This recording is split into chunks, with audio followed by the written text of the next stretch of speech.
समाज के आपने 1 करोड़ रुपए दिए संचलना दिया, हमारा समाज वाले करे दुर्मिना वाले करे हमें दिया, संचलना जी मठ में दिया, ये थोड़ा स्पष्ट कर दीजिए। नहीं, ये तो शिक्षा के लिए दिया और जहाँ वो कहेंगे। बाड़मेर जैसलमेर के सांसद उम्मीदवार जी बेनीवाल है जो गुड़ा मालानी के जाट समाज का शिलान्यास के इसलिए आपका बहुत बहुत धन्यवाद। धन्यवाद भाई साहब, आपका भी बहुत। आप सांसद बने बाद दूसरी बात है विधान लोकसभा क्षेत्र वहाँ सदन में गए थे, कैसा लगा? बहुत ही अच्छा लगा, लोगों के आशीर्वाद से वहाँ पहुँचे हैं और इनका आशीर्वाद हमेशा बना रहे और मेरा फर्ज बनता है कि इनकी हमेशा इनकी आवाज़ बनकर वहाँ उनकी आवाज़ को मुखर करूँ, मजबूती से इनकी समस्या का समाधान कैसे हो उसके लिए निरंतर प्रयत्न करता रहूँगा। 22 जुलाई का बजट आ रहा है, मारवाड़ के लेके आ रहा है नया। देखिए बजट क्या आएगा नहीं आएगा वो तो आएगा तभी पता चलेगा, लेकिन यहाँ के किसानों की, जवानों की और हर ज़रूरतमंद से के लोगों की आवश्यकता को ध्यान में रखते हुए मजबूती से इनकी पैरवी करेंगे। एक स्वयं में विषय पड़ गया कि थोड़ा मेघवाल समाज के आपने 1 करोड़ रुपए दिए संचलना दिया, हमारा समाज वाले करे दुर्मिना वाले करे हमें दिया, संचलना जी मठ में दिया, ये थोड़ा स्पष्ट कर दीजिए। नहीं, ये तो शिक्षा के लिए दिया और जहाँ वो कहेंगे वहाँ के लिए स्पष्ट मतलब पूरे क्षेत्र। हाँ, पूरे क्षेत्र में सब। आपका बहुत बहुत धन्यवाद। हर बार जब भी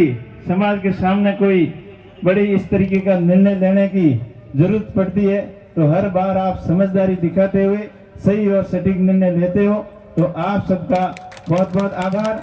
आपने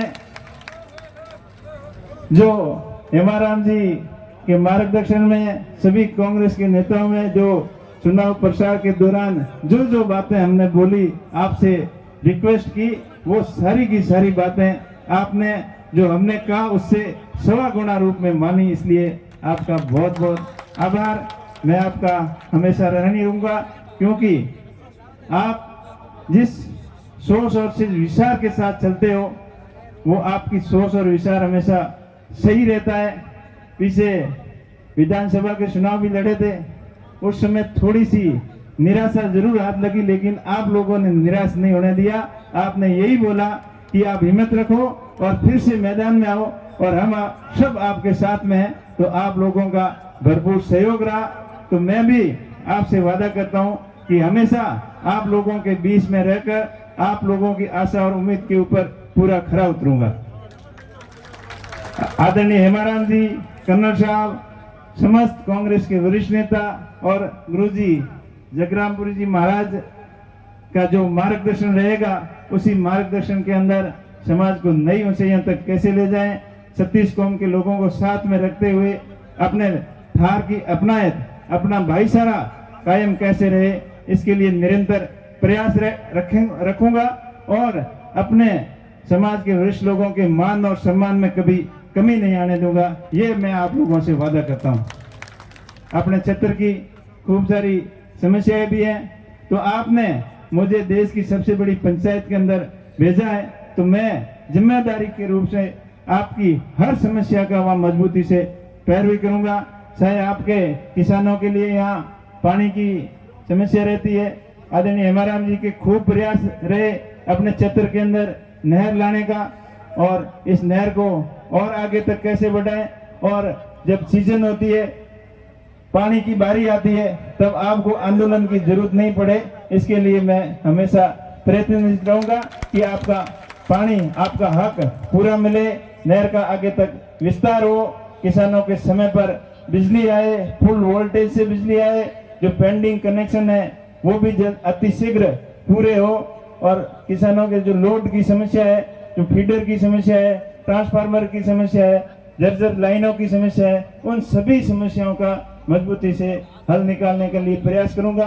और अभी भी सेक्रेटरी से मिलकर आया ऊर्जा विभाग के, उनसे सारी समस्याओं के बारे में बताया गया कि आगे आने वाली जो रबी की फसल है उस तक इन सभी समस्याओं का आप निराकरण कर लें ताकि किसानों को समस्या नहीं आए। और आपने आज इस समाज के एक पुनीत कार्य करने की तरफ अग्रसर हो रहे हो कि आप शिक्षा के लिए, बच्चों को पढ़ने के लिए, बढ़िया हॉस्टल निर्माण के लिए ये सहयोग आपने किया है। तो ये भव्य इमारत बन के तैयार हो और आने वाले समय में यहाँ से बच्चे पढ़कर अपनी नई ऊंचाइयों तक समाज को ले जाएं। जैसे यहाँ से कई मेधावी छात्रों ने यहाँ अपने समाज का नाम रोशन किया, यहाँ से अपने एरिया से कई आईएएस भी बने हैं, इंजीनियर बने हैं, डॉक्टर बने हैं, आईपीएस बने हैं। तो हर क्षेत्र के अंदर प्रोग्रेस किया है और व्यवसाय के अंदर भी यहाँ के लोगों ने अपनी पहचान जमाई है। अभी डीके साहब का नाम आ रहा था, अपने देश ही नहीं विदेशों के अंदर उनका एक्सपोर्ट का कारोबार। किसानों के बेटों ने कभी सपने में विदेश का नहीं देखा, तो वो इन्होंने करके दिखाया। अपनी रात और दिन कड़ी मेहनत और परिश्रम का ही परिणाम है।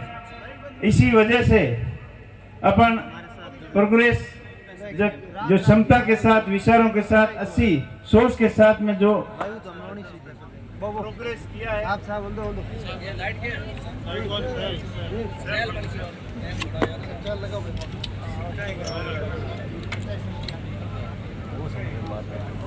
तो हम सब अच्छे विचारों के साथ सबको साथ लेके आगे कैसे बढ़े, इसके लिए अपने को चिंतन करने की जरूरत है। जो लोग अपने साथ में नहीं रहना चाहते, किसी कारणवश कोई नाराज हो जाते हैं, तो उनको भी मना के साथ में लेना है। हमें गर्व है, मुझे गर्व है अपने किसान कौम पे कि इस कौम के अंदर मैं पैदा हुआ हूँ, और आप लोगों का 36 कौम का साथ से इस मुकाम तक आपने पहुँचाया है। इसका हमेशा हमेशा के लिए ऋणी रहूंगा, और मेरा प्रयास रहेगा कि किसान कौम हर दिशा के अंदर अपना प्रोग्रेस करें। कृषि के क्षेत्र में तो अपने को महारता हासिल है ही है, उसके साथ साथ अब एजुकेशन के सेक्टर में, बिजनेस के सेक्टर में, नौकरी के सेक्टर में, हर क्षेत्र के अंदर अपन कैसे प्रोग्रेस कर सकें, इसके लिए हम निरंतर प्रयत्नशील रहें और उसी क्षेत्र के अंदर बढ़ने वालों का सकारात्मक सहयोग करें। जैसे कोई बिजनेस कर रहा है तो उसका दायित्व बनता है कि वो और अधिक बिजनेस के सेक्टर में अपने भाइयों को कैसे आगे प्रोग्रेस के अंदर साथ दे सकता है। कोई नौकरी के अंदर है तो उनका भी ये दायित्व बनता है कि उनको पढ़ने वाले बच्चों को मोटिवेट करे, उनको सही मार्गदर्शित करे कि वो किस तरीके से की तैयारी करे ताकि परीक्षाओं के अंदर सफलता मिले। और एक से हो चाहे कुछ गृहस्थी के भी लोग हैं जो छोटी मोटी समस्याओं जिंदगी के सामने आती है उनसे हताश होकर गलत रास्ता अपना लेते हैं, मौत को गले लगाने का प्रयास करते हैं। उनसे मैं यही कहना चाहूंगा कि आप हिम्मत नहीं हारें, समस्याएं कई आएगी जिंदगी के सामने, उन समस्याओं का डटकर मुकाबला करें। यही अपनी जिंदगी है, जिंदगी के अंदर उतार चढ़ाव भी कई आएंगे, कई बदलाव आएंगे, उन सभी समस्याओं का डटकर मुकाबला करना हम सबका कर्तव्य बनता है। ऐसे कोई आदमी का आपको पता चलता है तो उसको समझाइश करके इन समस्याओं का समाधान निकाला जा सकता है। और आप हमेशा हर दिशा के अंदर सब लोगों को सकारात्मक सोच के साथ में लेकर आगे बढ़े। जो अपने क्षेत्र की पहचान रही है, अपने यहाँ कहावत है कि मारवाड़ का जितना पानी गहरा है उतने लोग गहरे हैं, लोग समझदार हैं, होशियार हैं। तो ये पहचान हमेशा हमेशा अपने साथ रहनी चाहिए। पीछे जो भी कभी कभार उतार चढ़ाव आ जाता है, बहसबाजी हो जाती है, अपने चुनावों के अंदर माहौल गर्मा गर्मी हो जाता है, जो हो गया उसको भूल जाओ। जो आगे आने वाले समय में सबके लिए अच्छा कैसे हो उसी के लिए आप सोचें, तो ये आने वाला समय अच्छा रहेगा। सब प्रोग्रेस करें, सब आगे बढ़ें और तेजाजी महाराज की